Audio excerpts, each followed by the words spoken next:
Bienvenidos a este nuevo video. Hoy iniciaremos a ver movimiento parabólico de caída libre MPCL, que tiene que ver con un lanzamiento horizontal. Y este se caracteriza por lo siguiente. En primer lugar, su trayectoria es una curva llamada parábola. Número 2, los objetos se mueven únicamente bajo la influencia de la gravedad. Y número 3, es un movimiento compuesto que integra movimiento rectilíneo uniforme y movimiento en caída libre. Muy bien, y hay algunas propiedades. La primera de ellas que hay que recordar es que nuestro objeto, como se dijo anteriormente, se mueve bajo la influencia de la gravedad. Y la gravedad va a ser representada por 9.8 metros sobre segundos al cuadrado, a menos que nuestro problema o algún problema indique lo contrario. Bien, dicho eso, veamos lo siguiente. Nuestro objeto fue lanzado y lleva una velocidad inicial. Perfecto, nuestra velocidad inicial es igual a 20 metros por segundo. Pero, a diferencia de los movimientos anteriores, este objeto, cuando es un tiro parabólico, lleva dos velocidades. La velocidad en Y y la velocidad en X. Recordando que esto es un plano cartesiano y que nuestro eje de acá arriba es un eje Y y este otro eje que está en el horizonte es el eje X. Nuestro objeto tiene dos velocidades, una velocidad en Y y una velocidad en X. Y voy a explicar la más sencilla, que es la velocidad en X. La velocidad en X, que lo vamos a representar como Bx, en este caso de aquí en adelante lo vamos a representar como Bx, cuando es velocidad inicial Box y cuando es velocidad final Bfx, para no confundirnos.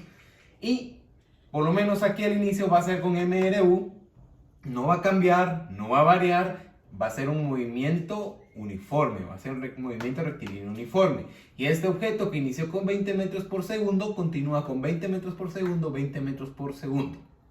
Ahora bien, ¿cuál es la velocidad en Y? La velocidad en Y es la velocidad que lleva en subida y la velocidad con la que va a bajar. Pero mucho ojo, porque en caída libre esa velocidad varía. Si bien es cierto, la velocidad inicial VOY, velocidad inicial en Y, va a ser con 20 metros por segundo. Vemos acá la primera propiedad, que es de la que estamos hablando. Y es que mientras el objeto sube, su velocidad va a disminuir. ¿Por qué pasa eso? Porque va de forma ascendente y va en contra de la fuerza de la gravedad. Y va a ir disminuyendo poco a poco. ¿Cuánto? Pues 9.8 metros sobre segundos al cuadrado. Que ya lo vamos a aplicar en fórmulas respectivamente. Pero quiero que entendamos esto. Nuestro objeto va con una velocidad para arriba. Pero mientras nuestro objeto va subiendo, va perdiendo velocidad hasta llegar al punto más alto. Sí, llega al punto más alto y luego, aquí está la segunda propiedad, que mientras el objeto baja, su velocidad aumenta. Bien, quiero que entendamos eso. Mientras nuestro objeto va subiendo, su velocidad disminuye. Primera propiedad. Segunda, mientras el objeto baja, su velocidad aumenta.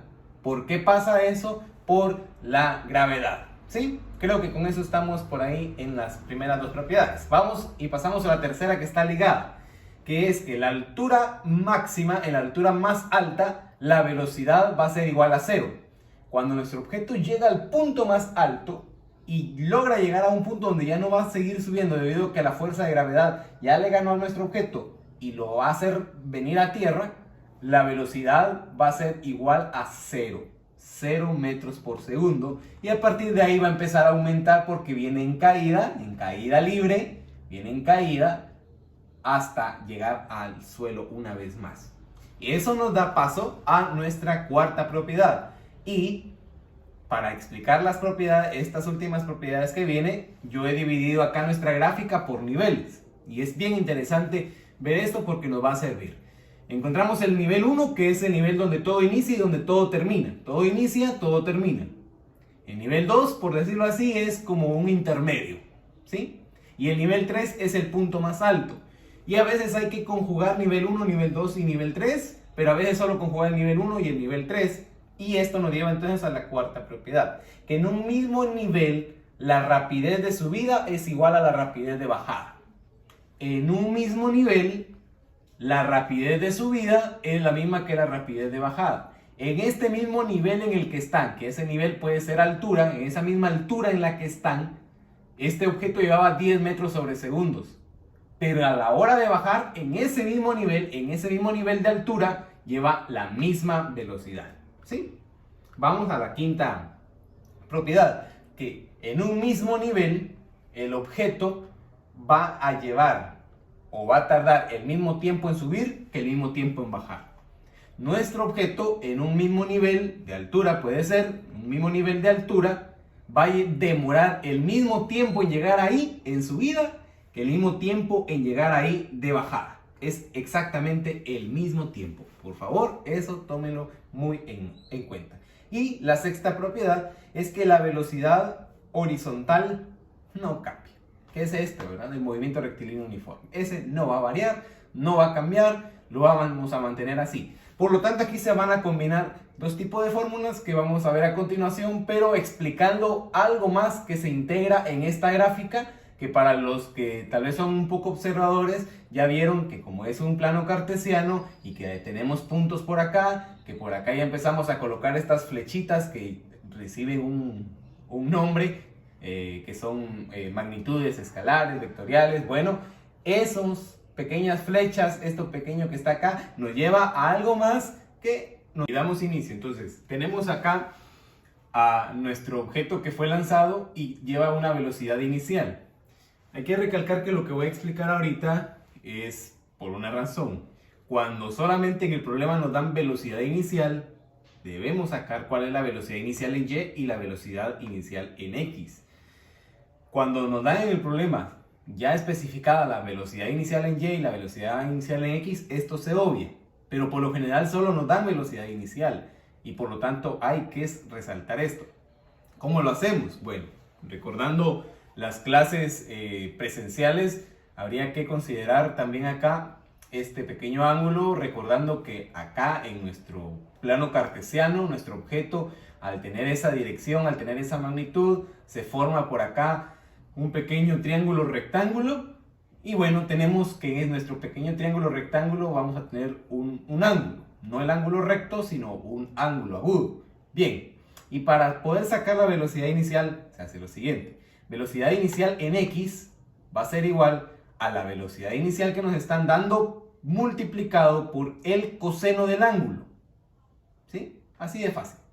Vamos a multiplicar la velocidad inicial que nos dan por el coseno. En calculadora científica lo podemos hacer más fácil. Hay una tabla también para poder realizarlo, pero nos ahorra tiempo la calculadora. Coseno del ángulo. El ángulo que nos den. ¿Sí? El ángulo que nos den. Y luego, más adelante vamos a ver que a veces no nos dan ángulo y hay que sacarlo. Y para ello se hacen las fórmulas de las razones trigonométricas, pero eso es con una complicación mayor que ahorita no lo vamos a ver, solamente lo menciono. Y luego, para sacar la velocidad inicial en Y, se multiplica la velocidad inicial por el seno del ángulo que nos están dando. Y finalmente la distancia se va a medir en la fórmula de mRU, que es velocidad por tiempo, pero ¿qué velocidad? No la velocidad inicial, no la velocidad en Y, sino la velocidad de X. Y así vamos a sacar nuestra distancia, velocidad de X, velocidad inicial de X, que va a ser una velocidad que se mantiene. Previo a pasar al ejercicio, vamos a repasar las fórmulas de movimiento en caída libre, movimiento vertical de caída libre, pero con algunas modificaciones. ¿Sí? En este tiro de parabólico, movimiento parabólico, vamos a recordar el movimiento vertical en caída libre, pero con algunas modificaciones. Y recordando nuestra tablita que les he enseñado ya en un par de videos para poder destacar las cantidades que nos dan. Y cuando en nuestro problema no se menciona alguna de estas, es la fórmula que debemos de utilizar. Cuando en nuestro problemita ni siquiera mencionan y no dicen nada de altura, hay que usar esta fórmula, que ya la sabemos. La única modificación que tiene es que es velocidad final de Y. Y luego lo demás es velocidad inicial de Y, y lo demás ya lo sabemos. Cuando en nuestro problema no nos menciona la velocidad final de Y, la fórmula que se utiliza es de altura, que va a ser igual por velocidad inicial de Y, por tiempo, más menos gravedad por tiempo al cuadrado, dividido 2. Cuando ni siquiera mencionan gravedad, la fórmula que hay que usar es la de altura, que va a ser igual a velocidad inicial de y más velocidad final de y dividido 2 por tiempo. Cuando ni siquiera mencionan tiempo, no nos piden ni nos solicitan, hay que usar la velocidad final en y al cuadrado, que va a ser igual velocidad inicial de y al cuadrado, más menos 2 por gravedad por altura. Recordando que cuando se utiliza más y cuando se utiliza menos en estas fórmulas. Se utiliza más cuando el móvil baja y se utiliza menos cuando el móvil sube.